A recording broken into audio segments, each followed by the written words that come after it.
जय श्री कृष्ण। केम छो बधाने? तो आज फरी स्वागत है मारा मेहंदी क्लास में। तो आज हूँ तमने हेन्ड ज शीखवानी छूँ, पण आज हूँ तमने शीखवानी छूँ पीकॉक। पीकॉकनी साथे मिनिमम डिजाइन के जे तमे पार्टी में के साइड ड्रेस में मूकी सको। आमां स्टार्टअप लेवानी छूँ डार्क वाळुं लोटस। हूँ तमने जे मैं करीने बताव्युं छे आगळ ते ज वस्तु लईने हूँ तमने प्रोपर हेन्ड करीने बताववानी छूँ, ते पण फूल फिनिशिंग साथे।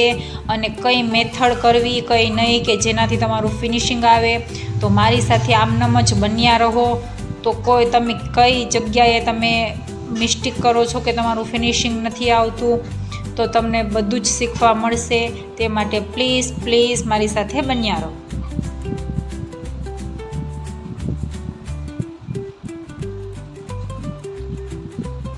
आमां हूँ तमने पेलो પાંદવાળો ज करीने बतावी रही छूँ। आमां तमे लाइनिंग करीने पण पछी करी शको छो, पण मैं एमनेम लीधेलुं छे कारण के मारी प्रेक्टिस छे एटला माटे। एटले जो तो पण सरस नानो ज बनशे। जेटलो 1 फिंगरनो बेल्ट आवे एटले नानो ज बनावવાનો रहेशे।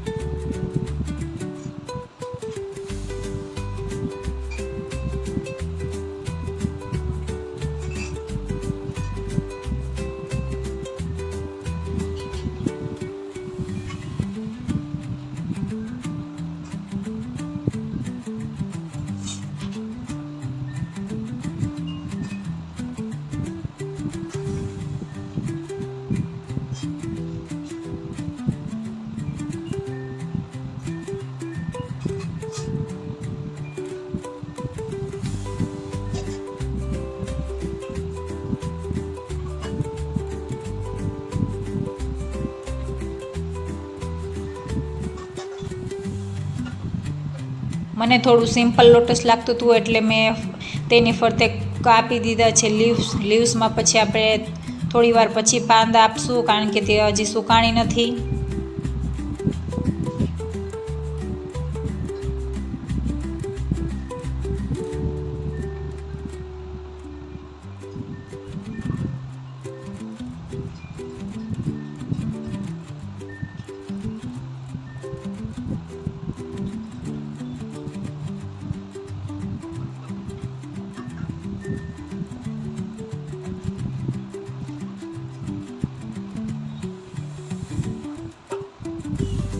હવે હું લઈ રહી છું પીકોક। તો પહેલાં આપણે વચ્ચેની લાઈન ડ્રો કરવાની છે, પછી આપણે આડી એટલે આપણું મેઝરમેન્ટ સરખું આવે તે ખાસ ધ્યાન રાખવાનું છે।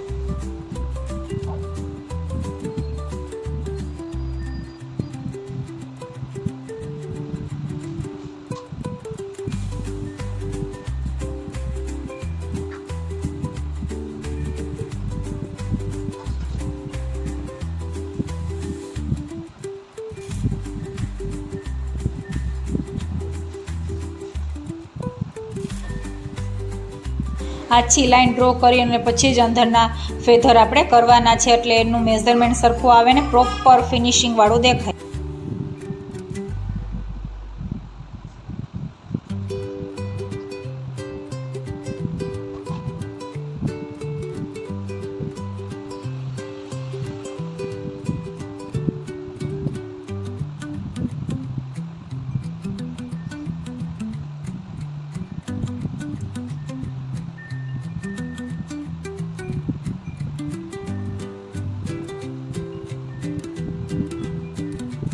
હવે આપણે સિમ્પલ લુક આપવાનો છે એટલે મેં 4 લાઇનિંગ આપી દીધી અને ઉપર હવે હું બનાવવાની છું પેલેસ, કારણ કે મારે ફૂલ નથી આપવાનું હેન્ડ, સિમ્પલ લુકમાં આપણે આપવાનો છે એટલા માટે।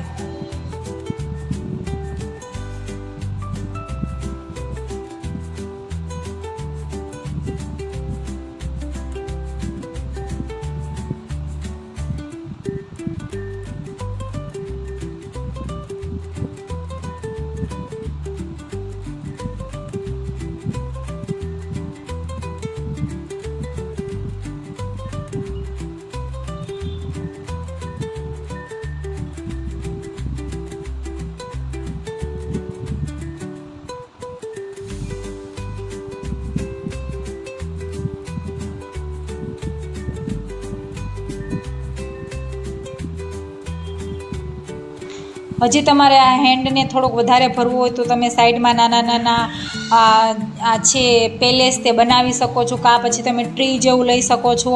પણ હું સિમ્પલ લુક આપવાની છું એટલે મેં 3 પત્તીવાળું આવું નાના બંચ કરીને બનાવીશ, કારણ કે સરસ લાગે, એકદમ મસ્ત અને ક્યુટ લાગશે.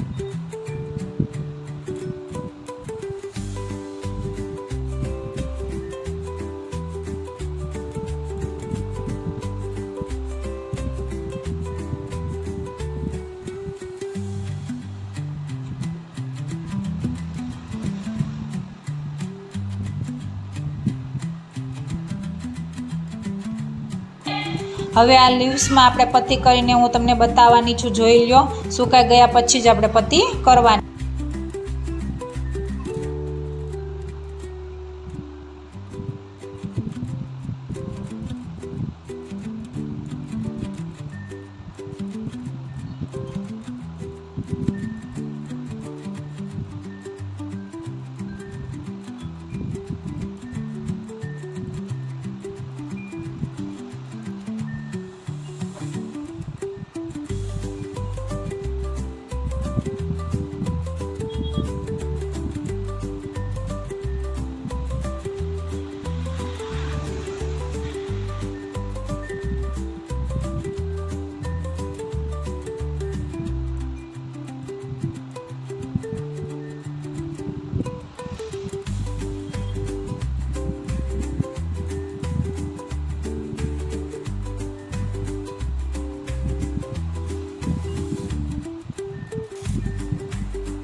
આપણે નાનો બેલ્ટ તો બધી જગ્યાએ દેવાનો જ રહેશે.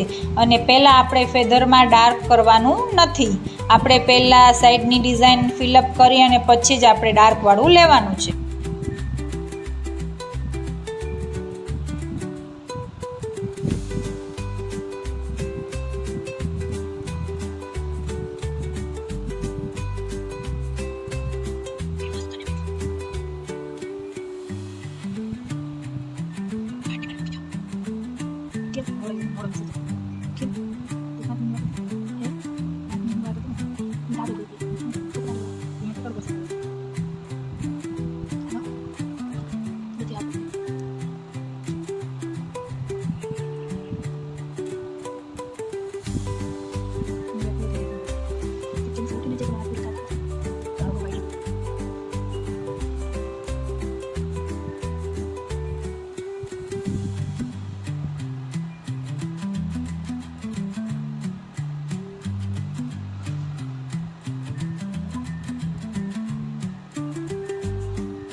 આ અત્યારે ન્યૂ છે ટ્રેન્ડિંગમાં, થાંભલી જેવું.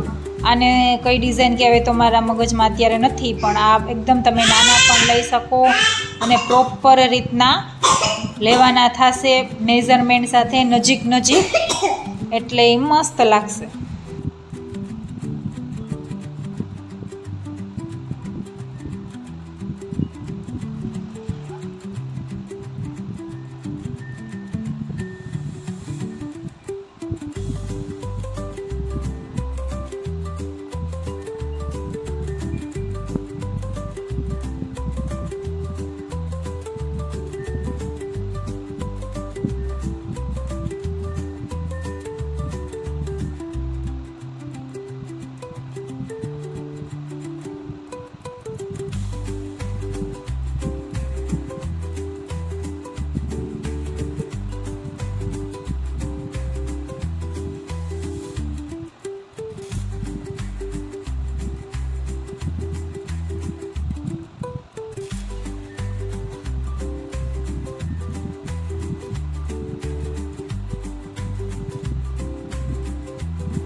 હવે આપણે બધું ફિલઅપ કરી દીધું છે. આપણે ઉપર ફિલઅપવાળું લીધું છે એટલે આપણે ડાર્કવાળું ઝીણું જ લેવાનું રહેશે.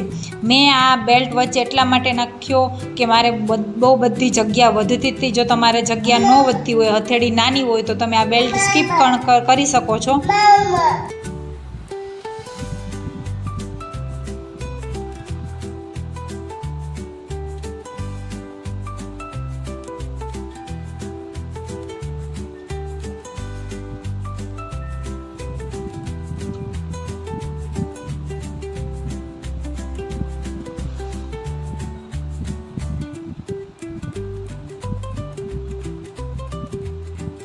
હું અહીંયા ઝીણું પોર્શન લઉં છું કારણ કે મારે વધારે જગ્યા બચી હતી એટલા માટે.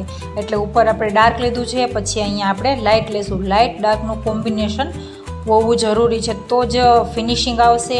કલર આવ્યા પછી અને કલર પહેલાં પણ.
પછી આજે હું તમને ફિંગર પણ ન્યૂ કરીને બતાવી રહી છું, તો જોઈ લેજો. અને આ જોઈ લો, આપણે સુકાઈને ફોટો પણ પાડેલો છે આનો, તો આ સ્ક્રીન પણ હું તમને આ બધું જોઈ લો. આ જ ડિઝાઇન છે, સુકાઈ ગયા પછી કેટલું ફિનિશિંગ અને પ્રોપર દેખાય છે. મેં આમાં કોઈ એડિટિંગ કર્યું નથી કે કોઈ મારી પાસે સારો ફોન નથી, બસ આપણે નોર્મલ ફોનથી જ મેં ફોટો લીધેલો છે. તો જોઈ લો, આપણા હાથ પર અને આપણા વર્ક પરથી જ આપણું આવે છે ફિનિશિંગ. તો આજના માટે આટલું જ. બાય બાય, આવજો, જય શ્રી કૃષ્ણ. અને પ્લીઝ સબસ્ક્રાઈબ કરવાનું નહીં ભૂલતા.